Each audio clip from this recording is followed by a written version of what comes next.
Hello Anime New York City 2025. I am back with a vengeance to have the most normal convention ever. My experience last year was so infamously chaotic that it is now my most viewed convention vlog. And as much as I love the attention, I would also love to not have my internet drop every other sale. I do believe that the experience traumatized my friends so much that even though they got in, they decided not to come this year. And so this is the first year I'll have a solo table at Anime ANYC, so I hope that it will also be my best year. And with those goals in mind, I set off at 2:50 a.m. on Thursday morning. Well, either way, I was fully resigned to my fate of a sleepless first day. Okay, we are all set up at ANYC. Really straightforward, symmetrical booth with self-serve small prints. One point of interest is that they said that you can't have tabletop displays past 4 feet tall, including clamped displays. However, I have been seeing every other artist, not to snark, but just my observation that like every other artist is having clamped displays that are higher than 4 feet. So I'm like, you know, if everyone's breaking the rules, is anyone really breaking the rules? Anyway, I configured my layout to be 4 feet. Right now it's a little bit taller, but I can easily lower it if they come around and tell me to. I also requested to be next to my friend Latarn's, but they put them across from me instead of next to me, so I guess we'll just be staring at each other all day.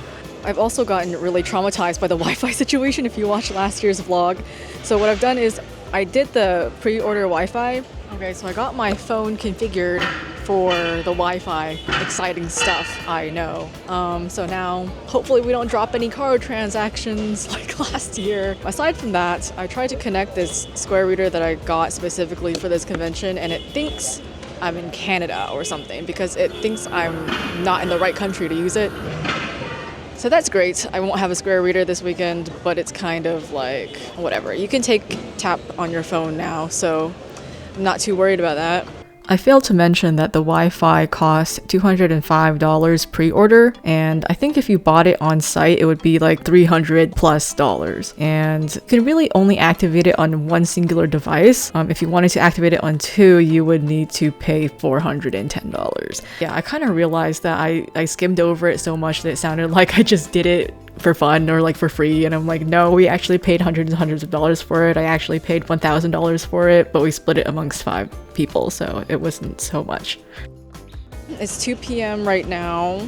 There are 2 hours until the show starts, and we're going for 4 hours. I think it'll be miraculous if we make a singular sale in these 4 hours, because who the hell is coming to ANYC Thursday night? Not me if I had a choice. I just had a very interesting experience.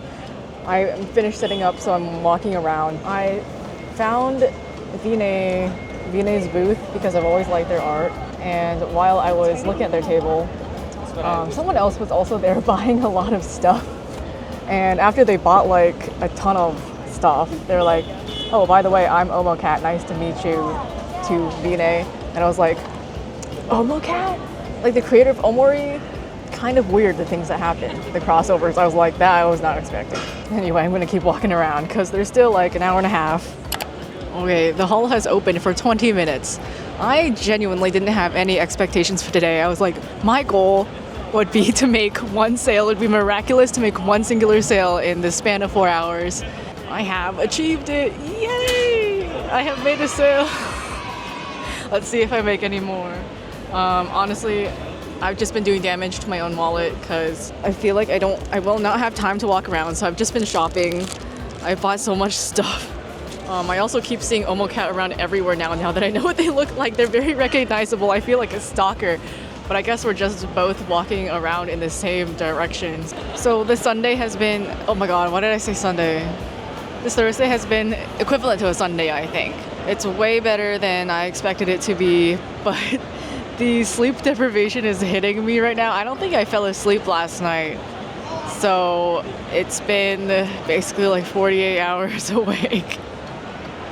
And we have a dinner at like 9:15 p.m., which probably won't end until like 10 p.m. And I won't get back until like 11 p.m. And I won't get to bed until like 12 a.m. I can't wait to be in bed. And so day one comes to a close. And I would say we are on track to have a very normal convention.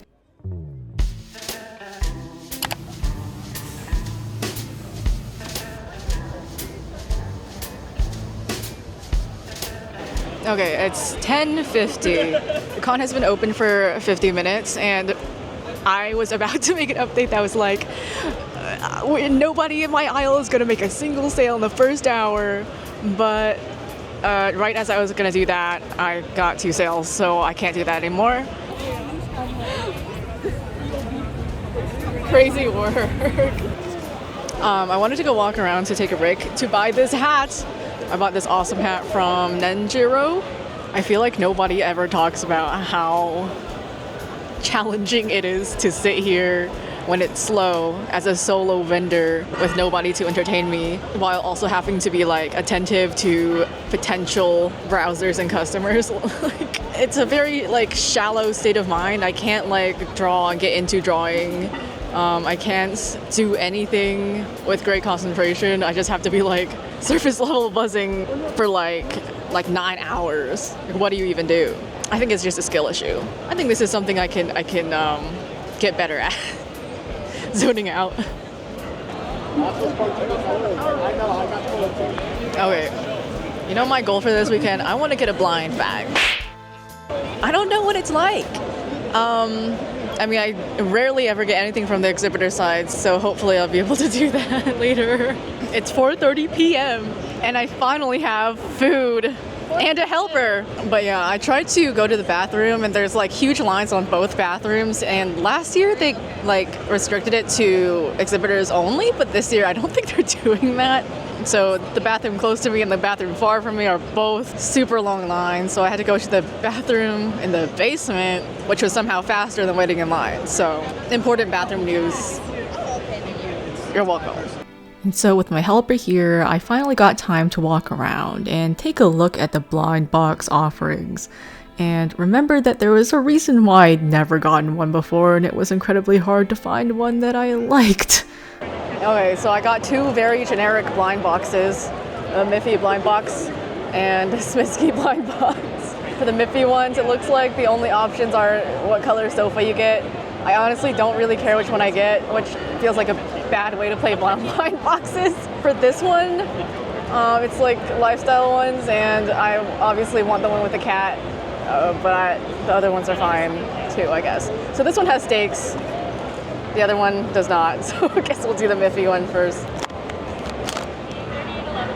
So it's either a mini sofa or a big sofa. I think it's a mini sofa. Oh my god, a styrofoam ball! Huge for us. Huge. Oh my god, it's a pink one. Wait, this is cute. You know, I didn't care which one I got, but this one's cute. It's a phone holder, you feel? Okay, Swiss key blind box. I don't think I got the cat, but you have to scream no matter what I get, okay? Okay. Wow! What is this? Wow! It's a pen holder. He's so cute. He's functional, you know? I got 2 functional blind boxes. Dokyo looks just like a Miffy, huh? Or a Smisky. Or they can be best friends. Some guy came up to me really excitedly, and he was like, "Do you know where to get these French fries?" He holds out a singular fry, like the most generic fry you've ever seen, and I'm like, what? I have no idea. But now I'm wondering, was it an inside joke? Was it like code for if I'd seen that series? So Friday did some damage to my booth. There's several things that I am running super low on, but hopefully I have more back at the apartment. And so the artist alley closes at golden hour, and I would say another very normal day for the books.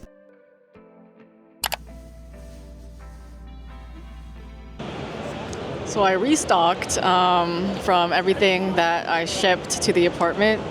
I thought I was gonna run out of stuff yesterday, but honestly, I feel like I brought so much stuff I would be shocked if certain ones ran out. But who knows? Maybe ANYC will surprise me. Certain ones are a little low. Wait, the Apothecary Diaries is running low already. It's pretty popular. Yeah, I always bring like 100 of those. Around midday, 2 more of my friends showed up to help, and I had more assistance than I knew what to do with. And this is one of the reasons I do love doing ANYC, even if it is like chaotic at times. I was also starting to sell out of some of my larger prints, and it's probably because I didn't bring very many of them at all. And there were certain ones that I brought like 20 of and they didn't sell a single one. So it's like, I may have mispredicted a little bit. Okay, doing a Saturday update while my assistants run my booth in the back. Yay! Thank you guys. I think Saturday started out really strong. I was like, this could rival AX. It was like nonstop in the morning. In the afternoon, there were a few dead hours. I'm not gonna lie, it was super slow, but it's looking really good. I'm like impressed with how many people are here, and I think I'm doing really well. Sold out of a bunch of things. One thing I realized is that my booth is so easy to run, y'all. People learn how to run my booth in like 10 seconds because I only have 2 products and it's self-serve. It's very convenient. This convention is treating me well, except for the bathroom situation. I look at the group chat for the artist alley and the only thing we're talking about is the bathroom situation, and I'm like, I just won't ingest any liquids for this entire day, I guess. Last year it was not like that. So I wonder if there's more people here than last year or what, because apparently it's just like 20 minutes to 30 minutes to go to the bathroom. And so I treated my assistants out for dinner and they told me everything I missed when I was away from the table, which included a lot of people who thought that they were me once again. And a couple of you guys think that I'm a faceless YouTuber, which is a little bit strange, especially if you're watching my convention vlogs. Like, is this a Kim Dokja moment? Is my face like blurred out for everyone else except for me? And there was also an Italian man who said he watched my ANYC vlog of last year to learn more about American culture, so wow, I'm so honored to represent America. Well, here's a bit of authentic American culture for you. I saw my first subway rat on the way back from dinner and I was so delighted. This thing is so cute and I felt like I was meeting a celebrity, honestly.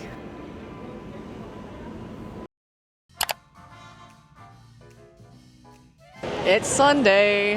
Nothing much to report. It's a typical Sunday. We sold out of a lot of the popular stuff, so obviously things aren't moving as fast. All she needs to do is sit there and eat bagels when we make sales. Okay, so I think this is probably going to be my least dramatic Artist Alley vlog ever because, you know, I manifested it. We wanted a normal weekend and we got one, which is fantastic. Last year, I guess I was too busy shitposting to even record for myself, like how many prints I sold of what design. And so I kind of went into the show with very little data, but oh boy, do I have numbers this time. So I'm ready to get into the weeds of that after the vlog ends. Okay, so the con has closed with very little fanfare as usual, thanks ANYC, but here's the damage. I sold out of 2 large prints and half of this rack, and let's see, what was here? Maka, Death the Kid, Dungeon Meshi, Stell, and an original print. I'm still gonna go back with quite a lot, but I think I prepared well for this convention. It looks really good. I thought it was the print. Oh, it's the sunlight coming in. Yeah, that's what I was asking. I was like, I couldn't tell if it was the light or the print.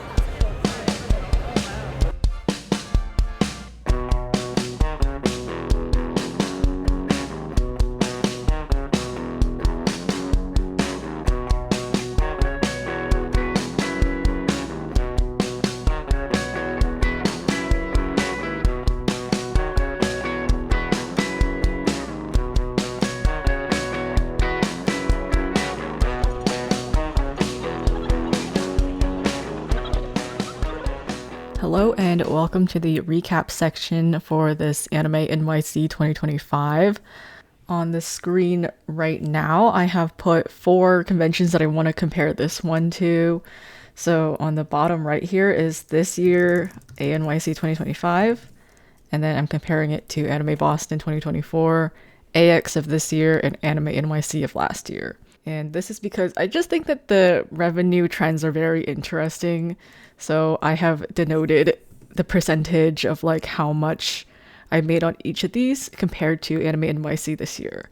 So if this year, this convention was 100%, Anime Boston last year was also 100%, basically exactly the same, right? Which I find very interesting because it was a half table. It was a half 6-foot table, so even less space, but I still made the same amount of money and also with like less stuff because I drew a lot of new stuff in this year.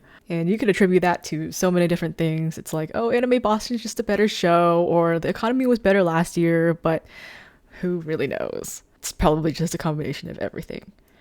And then Anime Expo 2025, I made almost double of what I did at ANYC this year. I just don't think anything can ever top AX for me personally. Like when I look at all the cons that I've done, like AX is in its own little category, and then everything else, I should just not compare anything else to AX, because like if I disregard AX, Anime Boston and ANYC this year would be my best conventions. So that's kind of like the tier list there. And then compared to ANYC of last year, I made about 20% more. So last year I was sharing a table with my friend Chelsea, so I had half the table. And even though I had the full table this time, it's not like you're going to double your revenue or anything. Basically, after expenses for this year, I made my revenue of last year. So about 20% of my revenue this year was towards expenses. If you guys are interested in the super nitty-gritty details, like the decimal, down to the decimal number calculations and my spreadsheets and everything, I'm going to have a members cut of this video, like this breakdown part specifically for those of you who want like a little bit more data. So if you are interested in that, please check out my YouTube membership, which I just opened. There are already a few members only videos on there. I'm just trying this out instead of doing everything on Patreon. But I do have some more numbers for you guys. So basically the average amount of medium prints that I sold at this convention was around 24. Then the average amount of large prints that I sold was 5 each. My best seller for the medium print was this Apothecary Diaries one. I sold 89 of that one. And it was also my best selling large print, and I sold 17 of this one. Prints that I sold out on these 3 Soul Eater ones, this Dungeon Meshi print, this Stell print, this original print, this Stein print, and these Teachers print, this Gate print, the large Echo and Shinx print, the large Dondadon print, and I think that is everything that I sold out on by the end of the convention. So for these, like, there was potential to sell more. So I could have potentially made more money if I brought more of those, but it's really hard to calculate. You never know what's going to be popular and what's not. For example, I brought 10 of this Honkai Star Rail Penacony one, and I didn't sell a single one this entire show, which was very interesting since the other 2 did pretty much fine. But one thing that I have been noticing is that since I'm doing every region in Honkai Star Rail, I get a lot of repeat customers who like buy this poster from me every time I have a new one. So it's entirely possible that people are like just getting a new one every time, which is totally valid. But that also wouldn't really explain the fact that I did sell some office ones with characters earlier in the game. Regardless of if you decide to join my membership, thank you for watching. Hope this was entertaining or educational in some way, and I will see you in my next video.